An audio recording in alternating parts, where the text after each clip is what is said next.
popular travel destination Taiwan is gearing up for an earlier end to its mandatory quarantine for all arrivals. The half-year workplace safety statistics reveal that there is a higher rate of workplace deaths, but a drop in the number of injuries. Will Roger Federer's retirement pave the way for a new generation of tennis talent to emerge? Assistant Sports Editor Rohit Brijnath weighs in.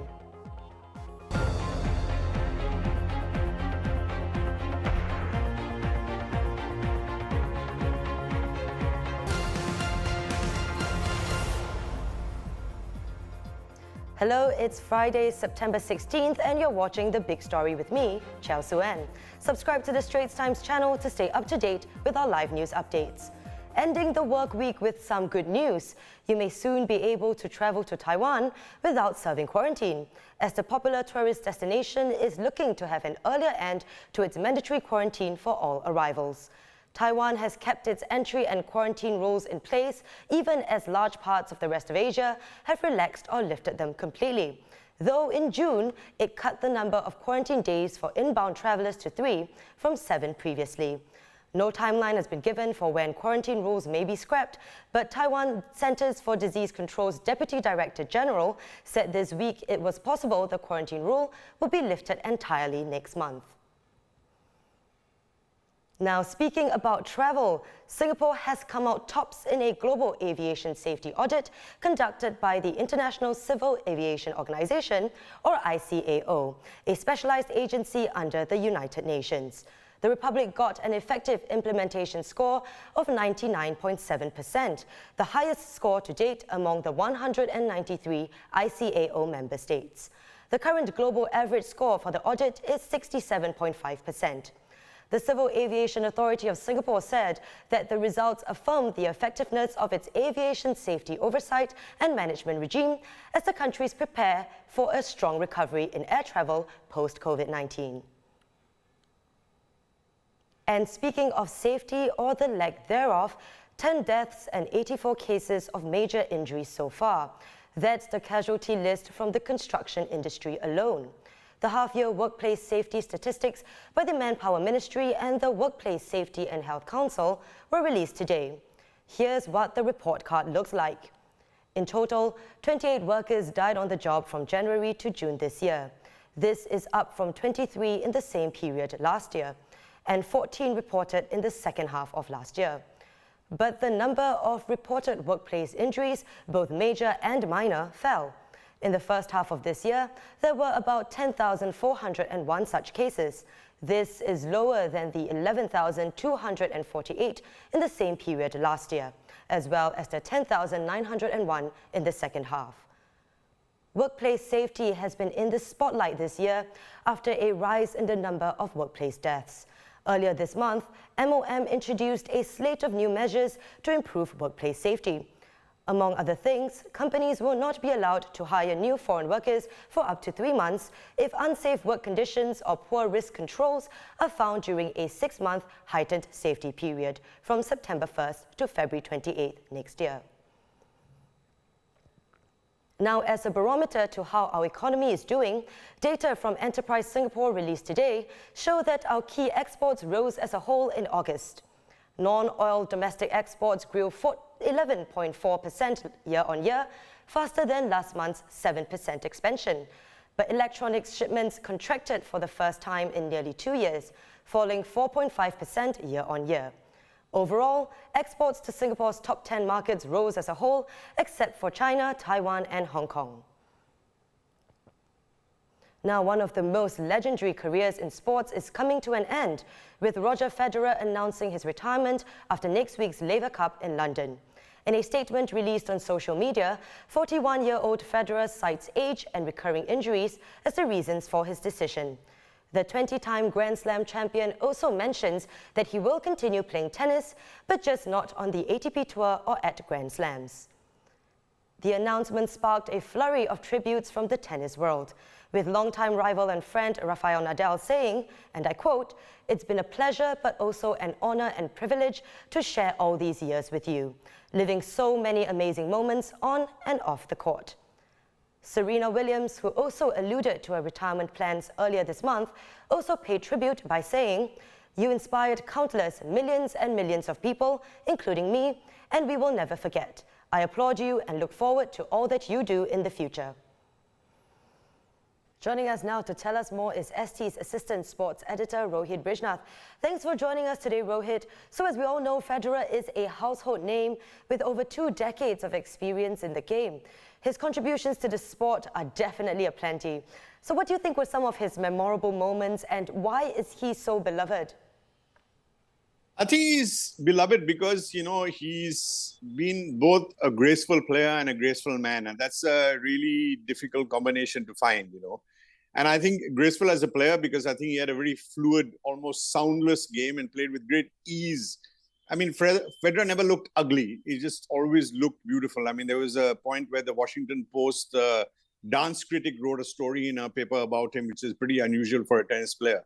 And I think he's also very graceful as a man. I think, he was well-mannered. I think his opponents liked him.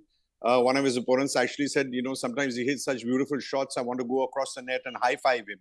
So it's a type of relationship that you have with the crowd, with the game. And I think he was a great evangelist for the game. And what I mean by that is that he was always giving the game, not just in how he played, but in the interview room, talking to television, talking to print, talking to radio, in German, in French, in English. Always talking about the game, never feeling that he had given the game enough. And that's something you don't find today with athletes who can be a bit conceited and feel that, look, I've played and that's enough. I don't have to give the game anything else. And I think for his memorable moments, I think they're just too many. But I think a lot of people, will remember him in 2017 when he came back. And, of course, he had been a great player in the past. He won his first Grand Slam in 2003. And then he actually won 16 of 27 Grand Slams at that time, which was amazing. But in 2017, when he was much older and injured, and then he came back and he won 2 Australian Opens and he won Wimbledon. And that was there was something really romantic about that. And it was like sort of like a last gift from Federer to the world, which sort of admired it. You speak of him with so much admiration. Did his decision to retire come as a surprise to you? Or were there already signs that he was going to, as we say, hang up his record? I mean, the thing with Federer is that, there was always something timeless about him. So you always think that there's another summer left in him.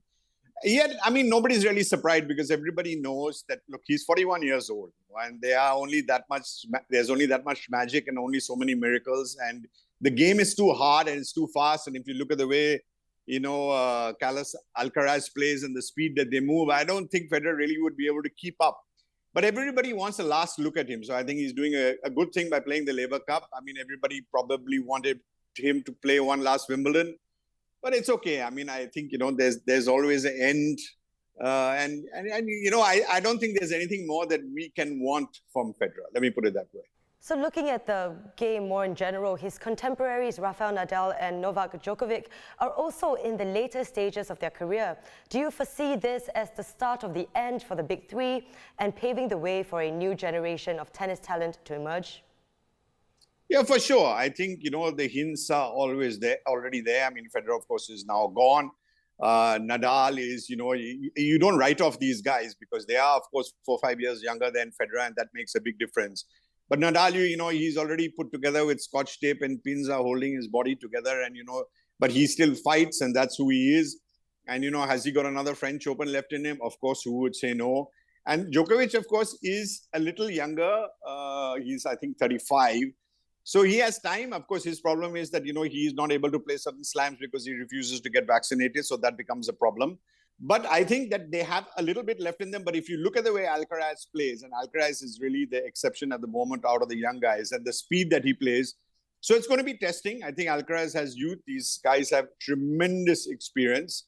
And so would I count them out yet? Absolutely not. But I feel that obviously they are coming towards the end. And there is something, I can't really say sad because nothing terrible is happening. But they have been our companions for a very long time. Definitely quite exciting to look at what's going to come in the future of tennis. Thank you so much, Rohit. This has been Assistant Sports Editor Rohit Brijnath. Now, for a quick look at other headlines, Chinese President Xi Jinping has pledged support for Russia and its core interests, even though it appears China had misgivings about the war in Ukraine. Both leaders met on the sidelines of the Shanghai Cooperation Organization Summit in Uzbekistan. In a Chinese readout of the meeting, Mr. Xi told his Russian counterpart that China will work with Russia to extend strong mutual support on issues concerning each other's core interests and notch up trade and other areas of cooperation. But the Chinese leader stopped short of mentioning Ukraine in his statement. Meanwhile, Mr. Xi also met his Turkish counterpart, Recep Tayyip Erdogan, urging political mutual trust between the two sides. Chinese media reported that Mr. Xi also pushed for more cooperation on his signature Belt and Road Global Trade Initiative and said the two countries should contribute to safeguarding international industrial and supply chains, food and energy security. And the latest on the Russia-Ukraine war.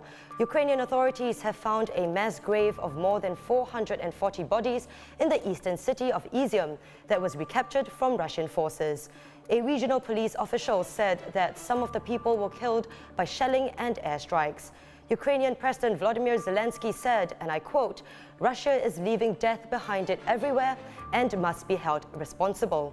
Russia has repeatedly denied that it targets civilians or has committed war crimes.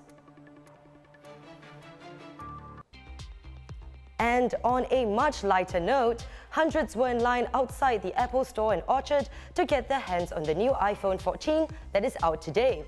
Like previous launches, there were customers who flew into Singapore just to purchase the new phone as it's released here before some other countries in the region. Well, looks like reviews about the iPhone 14 lacking new significant tech features do not seem to deter buyers from snapping up the phones. And speaking of new technology, if you're a fan of Star Wars or futuristic technology, this will surely excite you.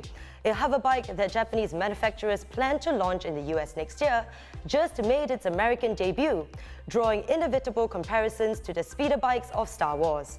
The X-Turismo hoverbike can fly for 40 minutes, reaching speeds of about 100 kilometers per hour. It's already on sale in Japan, and plans are underway to sell a smaller version in the US in 2023. The price? A galactic US $777,000 or 1.1 million Sing dollars. Although the company hopes to get the cost down to US $50,000 for a smaller electric model by 2025.